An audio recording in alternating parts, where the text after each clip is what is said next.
Steven, are you doing alright, man? You don't look too good. I'm fine. Are you sure, man? Do you think you're going to be able to do this episode? Yeah. I got this. Alright, man. Go for it.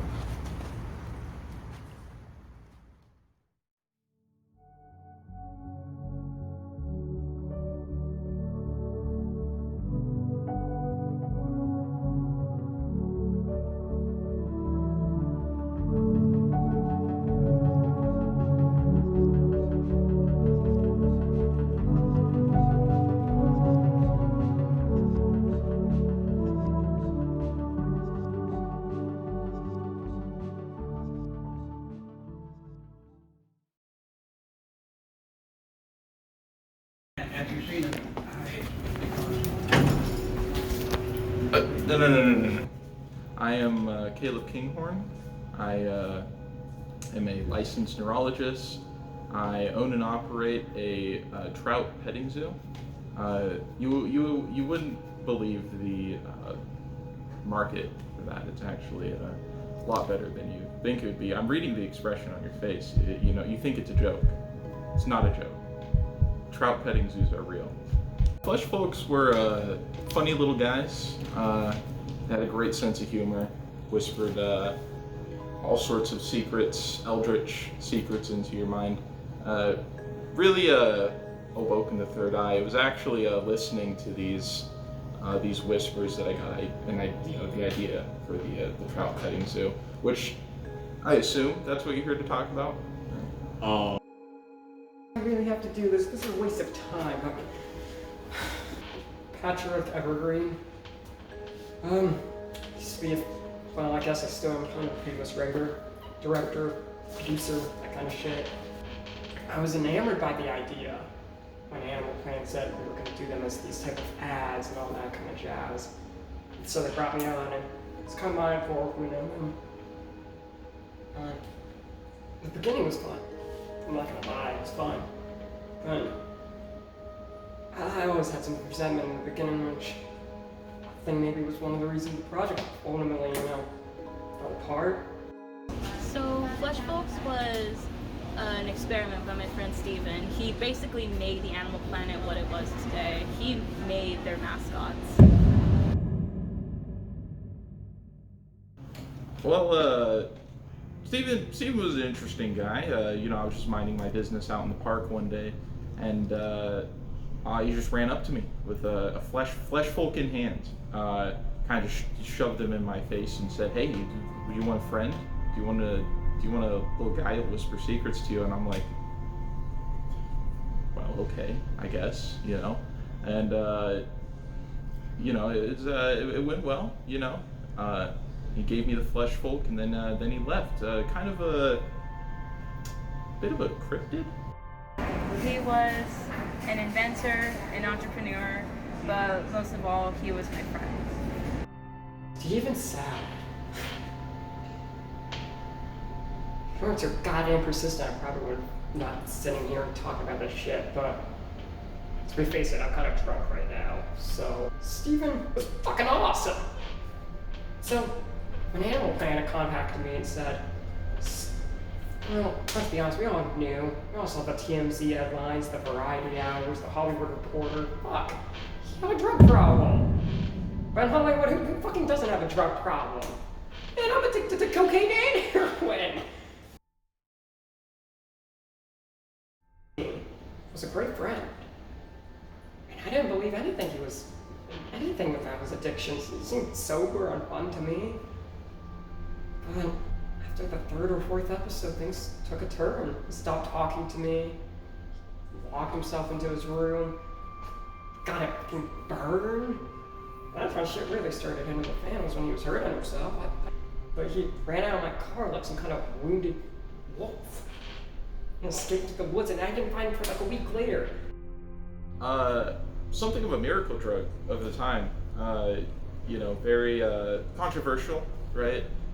It seemed to have healing properties. It seemed to, offer, a lot of really beneficial side effects. Some say it's a miracle drug. It cures cancer and that kind of shit. Bullshit. That thing is a sickness. It kills people, man. It's a drug like any other. It makes you feel good in the moment, but then once it wears off, you feel like fucking shit. Steven didn't believe he was addicted. I didn't think he had a problem. And I turned my back. And I left him to rot him. Gave it to a trout once. He totally tweaked out for like 3 days straight. Killed all the other trout in the exhibit. It was something.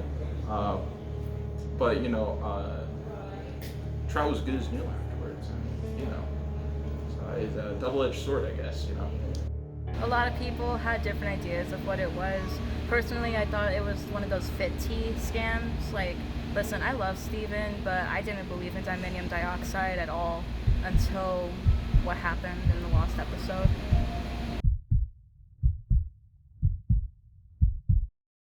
He had been arrested on possession of illegal Dyminium Dioxide.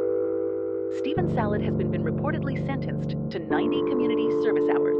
Flesh Folks has been called a complete disaster by critics. It was a shocking scene following the filming of episode 6. Stephen Salad still has not been found following his disappearance. After the trout incident, you know, I definitely could connect the dots a little bit. You know, he seemed a little off his rocker when we met. You know, I didn't think anything of it at the time, but you know, the dots connect. It was horrible, man. Just so much blood everywhere. Everyone has conflicting ideas about what happened, but you don't know horror until you've seen what I've seen. He was already lost before then. Some was just a little worse for wear than usual, I guess. I made the worst choice of my night. That was the night when I was meant to direct that episode. I was gonna be there. I said fuck it. A lot of people want to keep it under wraps because, you know, the incident that happened. I can barely get through it. I don't know how some people can manage to get through the whole episode. I think there could have been many things. It was too late. If I wasn't there that night, if I was there, God, I could have saved him. It was too late. No one was there for it. Everyone was forcing him to do this. And I failed. My job is to keep an eye on him. Instead, I let my ego take control, my drug use take control of me, and turn my back on my friend.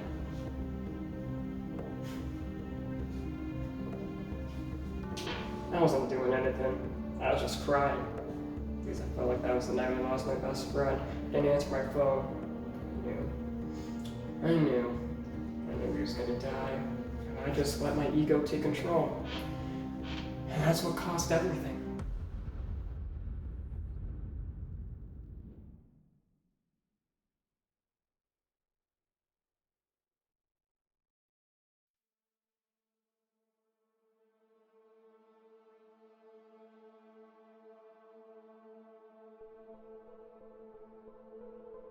In 2003, Dimingo LLC was in its heyday, doing well financially, reputation-wise, but they wanted more.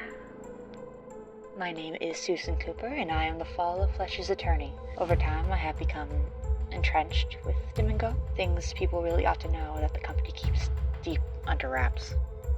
Dimingo LLC, Steven always kind of kept it confidential from me. He kept it confidential from a lot of people, but since it's a public source company, bits and pieces have been coming out ever since the lawsuit and everything. Getting the footage was an arduous process. The network that had aired it previously, Animal Planet, was understandably anxious about releasing it. But thanks to the law and some diligent help, we pulled it off.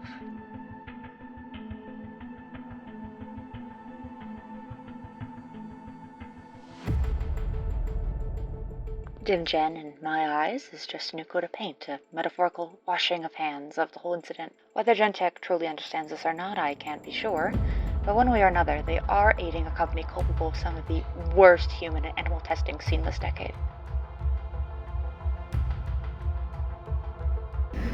It was kind of a messy court case, I'm not gonna lie. They ended up settling it eventually, but it came at the cost of having to adopt out all the flesh folks. That's the main reason why I went on the Animal Planet show. I was glad to adopt someone and help out my friend at the same time. Even with the legal right, the lengths they've gone are beyond cruel. They're downright ruthless. Of course, they deny the allegations. To acknowledge them means legal repercussions and innumerable fines.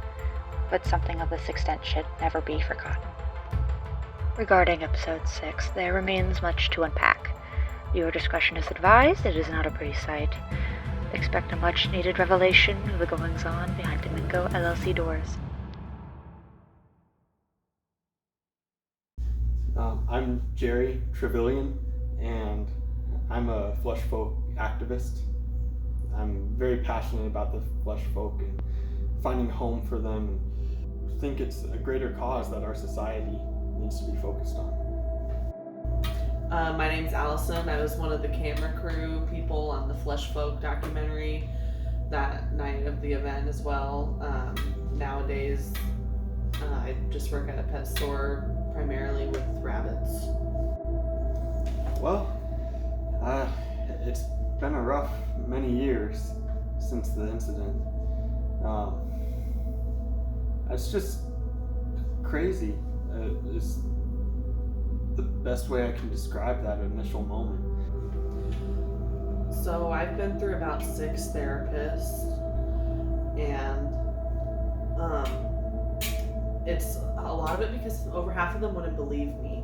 From going and doing an episode of The Flesh Folk to all of a sudden medical catastrophe, and then I didn't even know what happened to him, and it gave me a lot bigger picture of what folks involved with Dyminium Dioxide really go through, and that's why I've become a bigger activist for them, for the flesh folk.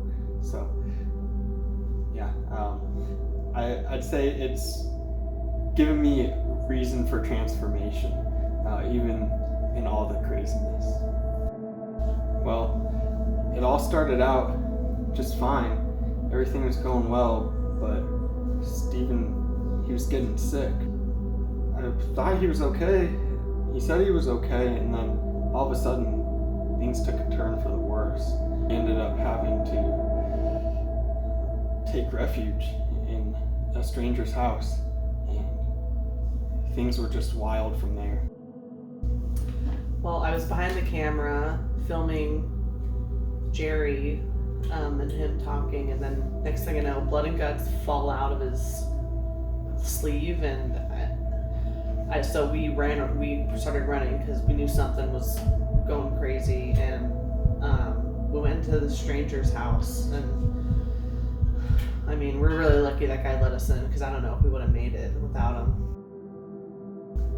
Well, I think he had quite a few personal issues at the time, and he was very curious. He was very ambitious about Dyminium Dioxide, and with that curiosity and all the externalities in his life, I think things just sort of got out of control for him, and he eyed it in curious ways that perhaps he wouldn't have normally, and yeah, that's the best explanation I can give for it. You know, I think it was intentional. I think he knew that the medicine he was taking was going to turn him into that. And, you know, I think that's really messed up to put people in danger, innocent people. And, you know, he needs some serious help.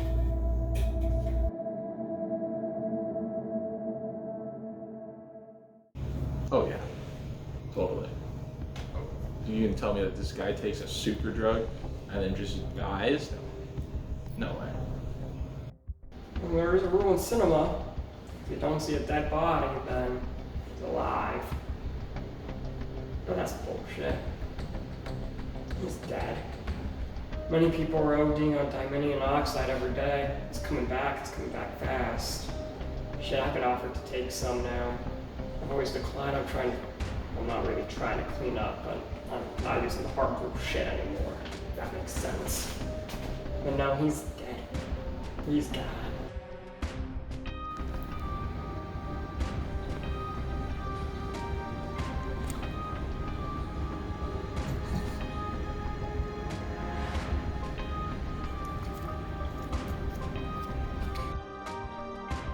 It's really hard for me to say, but I like to hope that he's out there and he's in a better place, but I don't know. It's been so many years and there's so much wrong that went with that night, so it's really hard to say. I found this. I went back to the place where he was lost and it's his hat. Not really a body, but there's some like ooze or whatever the fuck the flesh folk gunk is. It's like 80 pounds of that kind of shit in like a crater with just the hat, steaming like dinosaur shit. So he's dead. That clear as confirmation to me. Mr. Salad? After all he's been through, he's due for arrest. Wherever he is, I hope he's alright. You know, logically, after the whole thing, there was never a body that was found. So he could very well be out there, but honestly, I hope he's dead and I hope he rots in hell. I hope he isn't out there. If he is, I hope he's safe and that he's doing well, but I really don't think someone could survive something like that.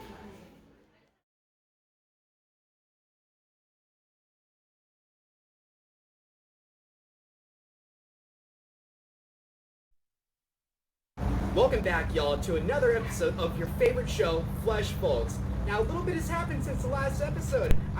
You're probably wondering, I did unfortunately get into a ski accident, so that's what's up with my arm. Don't worry about it, y'all. Old Stevie Bear's gonna get right back in the game, y'all. So anyways, let's get back to this episode. We have a very special guest today. Hey, how about you introduce yourself? Hey, I'm Jerry. I'm ready to adopt this flesh folk. Really doing great. Well, hey, Jerry, well, we're so damn glad to have you on the show today. Well, hey, we have you a very special friend. We know how you really wanted to adopt. We really know how you wanted to adopt one of these little guys today. And we have yourself, we got Gooby. What? Or something. We gotta call an ambulance, man. What?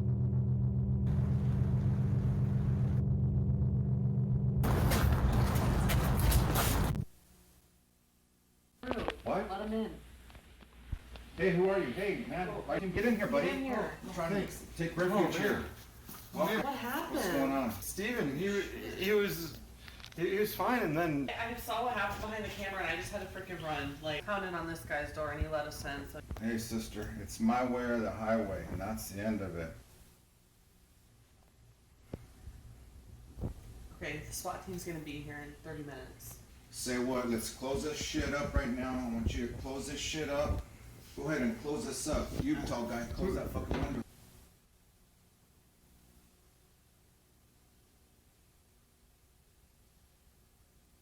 And let's get this place battened down. We don't know what's happening, guys. It's making me nervous.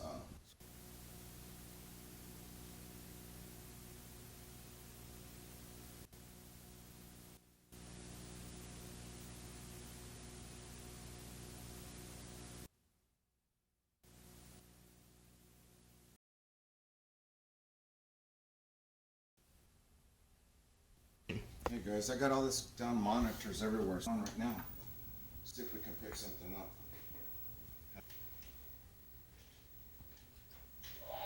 Right side of the door.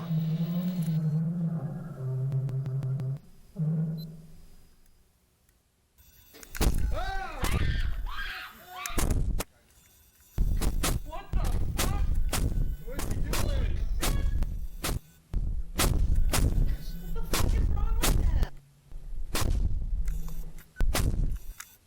Look at that. Whoa, he took out my damn camera. Did you see what this is? We gotta get out of here. We gotta get the fuck out of here. I think I heard something. What? That's right outside here. No, I'm out of here. I can't. Let's get the fuck out of here, guys. No. No, you won't get out. It's locked down. You're not going anywhere.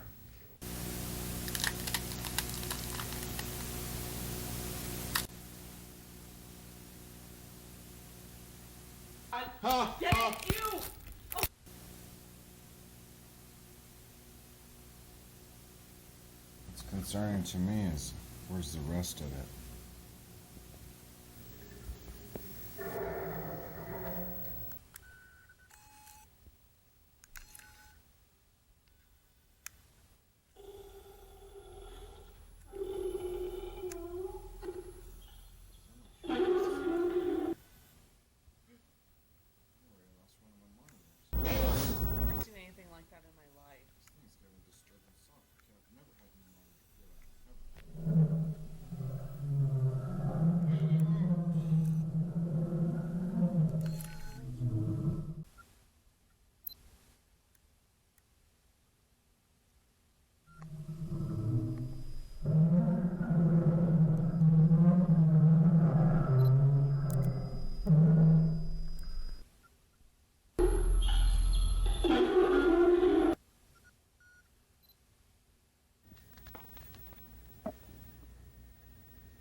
Where's this side? What is that? It has a fucking sling. Oh, that face. Hey, that's right outside my damn door. What the hell's going on here? He's in the fucking house. Wait a minute. He's in the fucking Where's house. Where's that at? Where is that? First feed. So this is actually fucking coming from.